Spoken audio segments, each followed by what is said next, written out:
بسم اللہ الرحمن الرحیم۔ اعوذ باللہ من الشیطان الرجیم، بسم اللہ الرحمن الرحیم۔ الحمد للہ رب العالمین والصلاة والسلام علی سیدنا و حبیبنا محمد و آلہ الطیبین الطاہرین۔ عزیز دوستو، ہم گفتگو کر رہے ہیں تقسیمات واجب کے بارے میں، اور گزشتہ جو سبق تھا اس میں ہم نے یہ بیان کیا تھا وقت کے اعتبار سے واجب کی دو قسمیں بنتی ہے، واجب موقت یا واجب غیر موقت، اور واجب موقت میں مزید 3 قسمیں ہم بیان کر رہے تھے۔ ان میں سے واجب مضیق کو ہم آپ کی خدمت میں پیش کر چکے ہیں۔ آج انشاءاللہ ہم واجب موسع کے بارے میں گفتگو کریں گے، اور اس کے علاوہ چند اور اہم موضوعات ہیں انشاءاللہ ان کے بارے میں بھی ہماری گفتگو ہوگی۔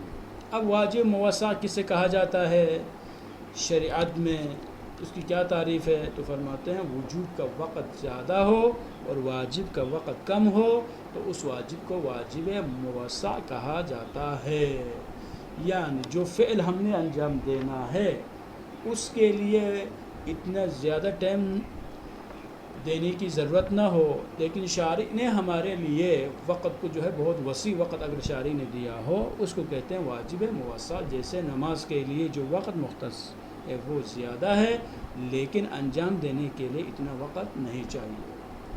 اب شریعت میں صبح کی نماز کو اگر آپ دیکھ لیں تو طلوع فجر سے لے کر طلوع آفتاب تک یہ نماز پڑھنا کیا ہے، اسی دورانیے میں صبح کی نماز پڑھنا ضروری ہے، لیکن اول وقت میں پڑھیں تو یہ بہت بہتر ہے۔ لیکن اگر آپ تاخیر بھی کرنا چاہیں تو تاخیر کر سکتے ہیں، مثلا پہلی فرصت میں اگر آپ نہ پڑھیں تو مثلا صبح کی نماز اگر 3:22 پر اگر نماز کا ٹائم ہوتا ہے اگر گرمیوں میں، تو اگر آپ مثلا 3:50 پہ پڑھنا چاہیں تو بھی پڑھ سکتے ہیں، کوئی مشکل نہیں ہے۔ تو یہاں پر کیا وقت زیادہ ہے لیکن انجام دینے کے لیے ہمیں اتنا زیادہ وقت نہیں چاہیے، اس کو کہتے ہیں واجب موسع۔ اب ایک ایسا واجب بھی ہے جو نہ مضیق ہے اور نہ ہی موسع ہے، یہ صرف تعریف بیان کرتے ہوئے یا قسمیں بیان کرتے ہوئے ہم یہاں پر مینشن کر رہے ہیں، ورنہ اس کے لیے شریعت میں کوئی مثال موجود نہیں ہے۔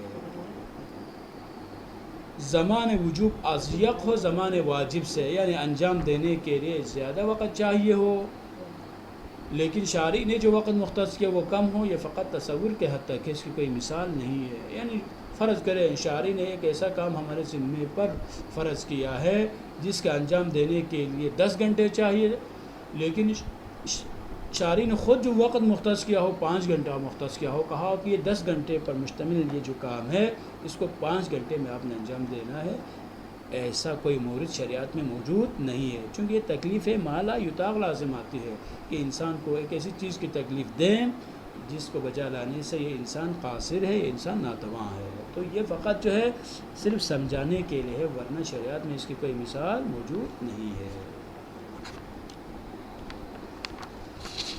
اب آج کی جو گفتگو ہے، اس گفتگو کا دوسرا جو حصہ وہ ہے کہ قضا تابع ادا ہے یا نہیں ہے۔ مثلا اس کنسپٹ کو یا اس مطلب کو بیان کرنے سے پہلے چند مثالیں آپ کی خدمت میں پیش کرتا ہوں تاکہ آپ کے لیے یہ اصطلاحات آپ کے لیے واضح ہو۔ مثلا ایک چیز واجب ہے، نماز واجب ہے، روزہ واجب ہے، حج واجب ہے، زکوٰۃ واجب ہے، مثلا یہ ساری چیزیں واجب ہے شریعت میں۔ فرض کریں اگر ایک انسان ہے جس پر رمضان میں روزہ رکھنا ضروری تھا، وہ کسی سفر میں جانے کی وجہ سے یا بیمار ہونے کی وجہ سے وہ روزہ نہیں رکھ سکتا، تو کیا رمضان کے گزرنے کے بعد اس فوت شدہ اس عمل کی قضا کرنا بھی ضروری ہے، اس کو دوبارہ سے انجام دینا ضروری ہے؟ دوبارہ انجام دینے کو قضا کہا جاتا ہے۔ دوبارہ سے اس عمل کو قضا کی نیت سے بجا لانا ضروری ہے یا ضروری نہیں ہے؟ یہاں علماء میں بحث ہوئی ہے، اگرچہ انجام دینا ضروری ہے اس میں کوئی شک نہیں ہے، لیکن سوال یہ ہے کہ ایک دلیل مثلا اقیم الصلاۃ والی جو دلیل ہے، کہ اسی ایک ہی دلیل سے ہم وقت کے اندر اداءً انجام دینا اور خارج وقت میں قضا کو واجب قرار دینے کے لیے اسے ایک دلیل کو ہم کافی سمجھتے ہیں یا اس کو کافی نہیں سمجھتے، بلکہ اس کے لیے ایک اور دلیل چاہیے، یہی دلیل کافی نہیں ہے، بات اس میں ہے، گفتگو اسی کے بارے میں ہوگی۔ اگر ایک ہی دلیل اداءً اور قضاءً کسی عمل کو واجب قرار دینے کے لیے کافی ہو تو اسے کہا جاتا ہے قضا تابع ادا ہے۔ اب یہاں پر اس مطلب کو یہاں پر واضح کیا جا رہا ہے کہ فرض کریں کہ ایک ہی دلیل کافی ہو، آپ کے پاس ایک ہی دلیل اقیموا الصلاۃ ہے یا کتب علیکم الصیام ہے، تو اگر یہ ایک ہی دلیل دونوں کو ثابت کرنے کے لیے کافی ہو تو اس کا مطلب یہ ہے کہ قضا تابع ادا ہے۔ لیکن ایک دلیل کافی نہ ہو بلکہ ہر ایک کے لیے الگ الگ دلیل چاہیے تو اس کو کہا جاتا ہے کہ قضا تابع ادا نہیں ہے۔ یہ ساری باتیں جو ہے ان واجبات کے بارے میں ہے کہ جن کے لیے شریعت نے وقت مختص کیا ہوا ہو، جس کے لیے شریعت کی طرف سے وقت مقرر ہو، تو ان واجبات میں یہ بات ہوتی ہے کہ اگر ان واجبات کو اپنے لیے مختص جو وقت ہے اس میں اگر ہم انجام نہ دے دیں تو پھر کیا ہوگا، ان عبادات کو دوبارہ سے بجا لانا ضروری اگر ہے تو ہم کس دلیل کی بنیاد پر ان کو واجب قرار دیں گے؟ کیا ایک ہی دلیل کافی ہوگی یا الگ الگ سے ہمیں دلیل چاہیے؟ اب اس کے بارے میں کیا ہے جی، اقوال علماء مختلف ہے، یعنی علماء جو ہے اس میں بھی اختلاف نظر رکھتے ہیں۔ بعض علماء فرماتے ہیں کہ قضا تابع ادا ہے، یعنی ایک ہی دلیل کافی ہے، کس چیز کے لیے کافی ہے؟ وقت کے اندر اس کو اداءً بجا لانے اور خارج وقت میں قضاءً بجا لانے کے لیے ایک ہی دلیل کافی ہے، بس دو دلیلوں کی ضرورت ہی نہیں ہے یا اور دلیل پیش کرنے کی ضرورت ہی نہیں ہے، بس اقیموا الصلاۃ کافی ہے کہ وقت کے اندر نماز پڑھنا ضروری ہے، اگر نماز رہ جاتی ہے تو وقت خارج وقت میں قضا کی نیت سے بجا لائے۔ بعض قضا کو تابع ادا سمجھتے ہیں اور دیگر بعض قضا کے تابع ادا ہونے کے قائل نہیں ہے۔ بعض علماء فرماتے ہیں نہیں، ایسا نہیں ہے، بلکہ قضا کو اگر آپ نے ثابت کرنا ہے تو آپ کو اور دلیل دینے کی آپ کو ضرورت پیش آئے گی۔ اگر آپ کے پاس کوئی اور دلیل موجود ہو تو پھر ٹھیک ہے، اگر کوئی اور دلیل موجود نہیں ہے تو صرف ایک ہی دلیل کافی نہیں ہوگی۔ اب ہم مصنف سے پوچھتے ہیں کہ آپ اس مسئلے میں کیا رائے اختیار کرتے ہیں؟ تو مصنف مقدس ذلہ العالی فرماتے ہیں ہماری گفتگو ان واجبات کے بارے میں ہے جہاں پر قضا کے تابع ادا ہونے یا نہ ہونے کے بارے میں کوئی دلیل موجود نہیں ہے۔ اگر کوئی دلیل موجود ہو تو یہ بات وہاں پر ہوتی ہی نہیں ہے، چونکہ ضرورت ہی نہیں ہے۔ دلیل آخر اگر موجود ہے جو کہتی ہے، کیا کہتی ہے دلیل؟ دوبارہ سے انجام دینا ضروری ہے تو ہمیں دوبارہ انجام دینا ہوگا اس عمل کو۔ اگر دلیل کہیں کہ دوبارہ سے انجام دینا ضروری نہیں ہے تو ہم انجام نہیں دیں گے۔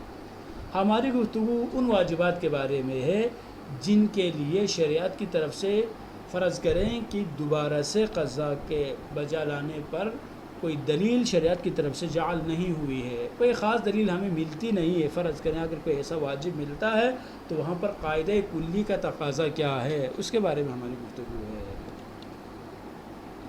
تو صاحب کتاب کا نظریہ یہ ہے کہ قضا تابع ادا نہیں ہے۔ اگر آپ کے پاس کوئی دلیل خاص موجود نہیں ہے، صرف ایک ہی دلیل ہو تو اسی ایک دلیل سے ہم قضا اور ادا دونوں کو ثابت نہیں کر سکتے۔ اب مصنف کی جو ہے رائے تو آپ کے سامنے پیش کی، اب ہم مصنف سے پوچھتے ہیں کہ آپ کے پاس دلیل کیا ہے؟ تو فرماتے ہیں دلیل یہ ہے کہ قاعدہ براءت کا تقاضا یہ ہے جب واجب موقت کو مقرر وقت میں انجام نہ دیا جائے تو واجب موقت کا امر ساقط ہو جائے گا، اور خارج وقت میں اسے انجام دینے کے بارے میں شک ہے اور یہ شک در تکلیف کے قبیل میں سے ہے۔ دیکھیں ابھی جو ہے یہ شک در تکلیف کے قبیل میں سے، وقت کے اندر ہمارے اوپر انجام دینا واجب تھا اور ہم انجام نہیں دے سکے، اب جو ہے وقت کے گزرنے کے بعد اب ہمیں شک ہو رہا ہے کہ اب اس وقت میرے ذمے پر کوئی تکلیف آئی ہے یا نہیں آئی ہے، تکلیف کے ملابن کوئی واجب میرے ذمے پر کوئی آیا ہے یا نہیں ہے،